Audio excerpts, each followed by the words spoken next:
We are a pretty busy family most of the time, but December is just a special kind of crazy for us, especially as a clergy family. I don't even have very much time to film a proper intro for this video, so we're just gonna dive right in.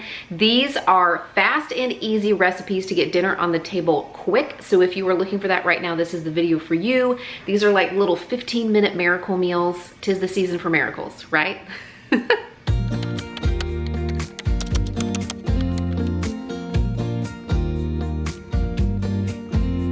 It's a super busy night because this is the night that I run the swim carpool. So I have just a limited amount of time to throw dinner together.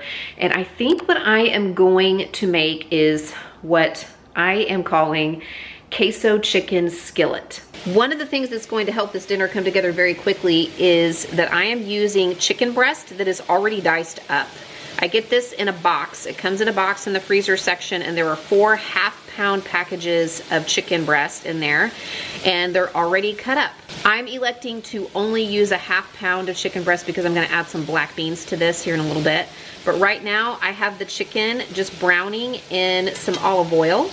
I'm browning it for a couple minutes on each side, and I went ahead and seasoned it with just a little bit of taco seasoning. Since these are such small pieces of chicken, it is not gonna take long at all for them to brown. I don't need them to cook all the way through just yet because I'm gonna let them finish cooking in the sauce that we're gonna make right here in the skillet with it. Okay, my chicken has been browning for about 5 minutes total. It's almost cooked through. It's gonna finish cooking with the rest of the ingredients. So I'm going to add now a can of diced tomatoes with green chilies with the juices, did not drain it. I'm also gonna add just a couple tablespoons of salsa because I didn't add any onions or garlic to the sauteing of the chicken because I didn't want to take the time to chop them up. And salsa has some of those things in it. You could, if you wanted to, and I debated whether or not to do this, just use salsa, like maybe about 1.5 cups or so, maybe just a cup of salsa, and not use the diced tomatoes with green chilies, but I wanted just the plain tomatoes and green chilies in here. And I'm also going to add about 1 cup of prepared jar queso. That's about half of this 16-ounce jar. Oops, probably added just a little bit too much there. A little heavy-handed. And then just 1/2 cup or so of sour cream. I'm gonna stir that all together. I want it to come to a simmer, and I want it to simmer together on low for about 5 minutes or so. That should be enough time for the little chicken pieces to finish cooking. I almost forgot, you guys, that I was gonna add some black beans to this as well. This is just one 10-ounce package from Thrive Market. You could add an entire can if you wanted to. I did drain and rinse them. I just use them pretty sparingly because the kids don't love black beans, but they will tolerate them in small portions in dishes like this. Now at this point, you could just let this simmer for a few minutes altogether, and you could serve it over cooked rice or even over like a baked potato or maybe even some mashed potatoes. But what I am going to do is actually throw in some tortillas. I have some fajita-sized flour tortillas. I have 8 of them, and I have used my pizza cutter to just cut those into little bitty squares, and I'm going to throw those into the skillet with the sauce while it's simmering and just let that all simmer together for about 5 minutes or so.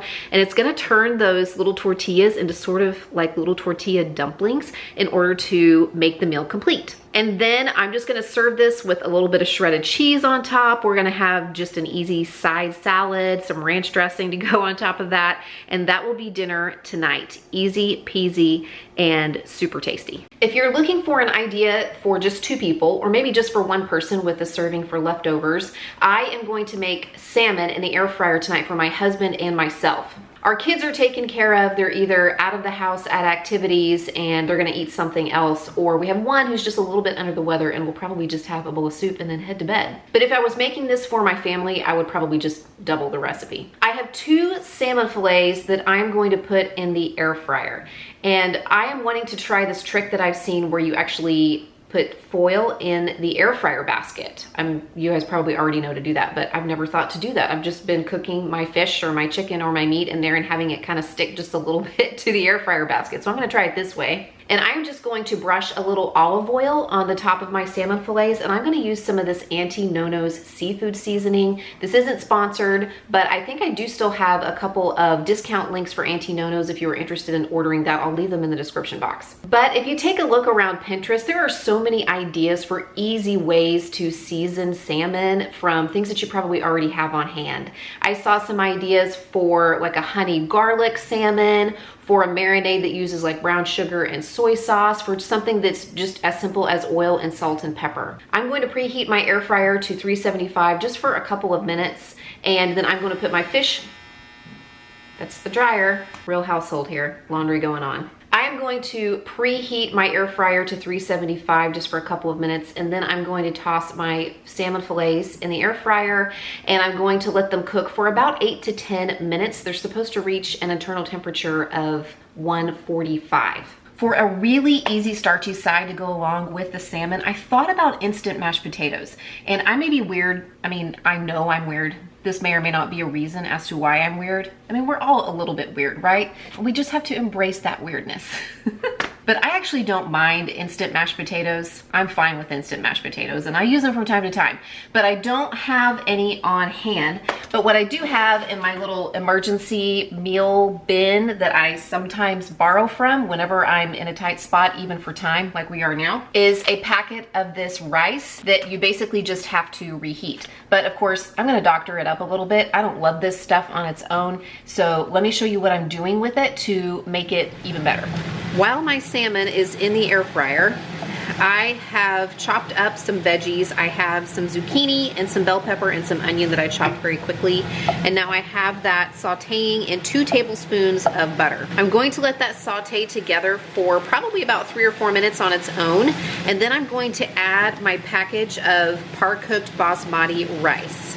I am going to season this with some Auntie Nono's everything seasoning. My husband loves this stuff. You could use a different seasoning, or you could just use some salt and pepper, or a combination of seasonings. Totally up to you, but this is super easy. We love this stuff. And now I'm just gonna let this saute together for a couple of minutes to heat the rice through and finish cooking the veggies. I'm gonna sprinkle just a little bit of Parmesan cheese on top of it, and it's going to be ready to serve right as my salmon is finishing up. And this will be a nice side of starch and veggie mixed together to go along with the salmon.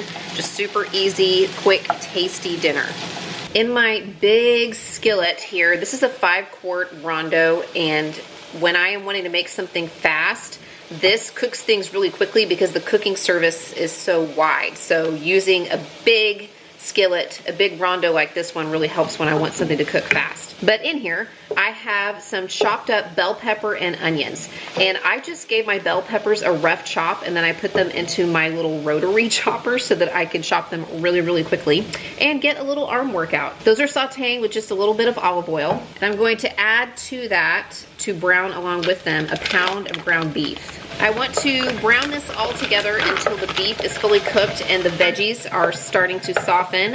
And at that point, I am also going to add about a tablespoon or so of minced garlic and let that saute the last minute or so that these things are cooking together. Now that my meat and my veggies are sauteed or browned, I'm going to add about 2 tablespoons of ketchup.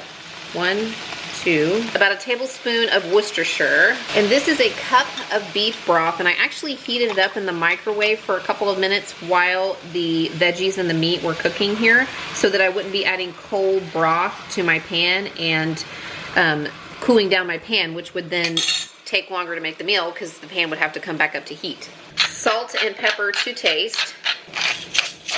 And now I'm adding a cornstarch slurry, which I made from 2 tablespoons of cornstarch and 2 tablespoons of water.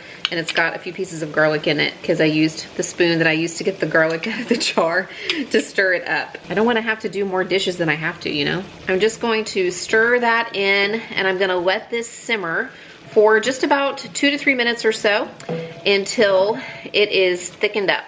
Now, there are lots of directions that I could take with this meat sauce. I could serve it over mashed potatoes. I could boil some egg noodles, cook some egg noodles while I'm making up the sauce and serve it over egg noodles. I am actually going to put it onto toasted hamburger buns and then top it with some mozzarella cheese. And I'm thinking it's gonna be almost like a Philly cheesesteak style sloppy joe. kind of like that's sort of the vibe that I'm getting from this. And then I'm just gonna chop up some fruit and maybe hunt down some chips or crackers or something like that from the pantry to put alongside it, and that will be it. Dinner in a snap. The children are home from school today. It is a distance learning day. So I thought I would throw together a really quick lunch for them. I'm feeling a little bit nostalgic. I might even get like the school lunch trays out. And there is a recipe I've been wanting to try, or I guess it's more like a recipe hack. It's a hack for making really easy homemade macaroni in one pot with just 3 ingredients. So we're gonna try it today. On the stove here, I'm cooking my pasta, and I am using about 3 cups of pasta. I was going to use just plain elbow noodles, which is what I would recommend, but I found this package of Christmas shaped pasta in my pantry, and since it's really close to Christmas, it's December, I thought it would be fun to use this today. And I put that into my pan along with about 4.5 cups of water. I didn't boil the water first. I brought it all to a boil on the stove together. I added a little bit of salt to my pan as well, and normally I would use a ratio of 2 to 1 water to pasta ratio whenever I'm doing a 1-pot meal, but I don't want the pasta to cook all the way. I just want it to cook to al dente because we're going to add some other things to it, namely some evaporated milk and some cheese. So I just want the pasta to boil here on the stove until it has soaked up the water that I put in the pan, and then we will finish this up. My pasta has soaked up all of the water, and I've been stirring it here while it's been cooking to try to keep it from sticking to the bottom of my pan. And what I'm going to do now is add some evaporated milk. This is evaporated milk, not sweetened condensed milk. Don't add dessert to your macaroni and cheese, guys. So this is concentrated, but I'm not going to dilute it, and I'm just going to start by adding most of this can. I thought I would use the whole can. That's 12 ounces, which is a 1.5 cups. I think I am gonna use the whole can. I'm gonna add the whole can. And then I'm also going to stir in 2 cups of shredded cheese. I'm using a mix of Colby Jack and sharp cheddar because that's what I have. I'm sure you could use different kinds of cheeses depending on what your preference is. And then just season it with salt and pepper and keep stirring it until the cheese is completely melted and incorporated and it's ready to serve.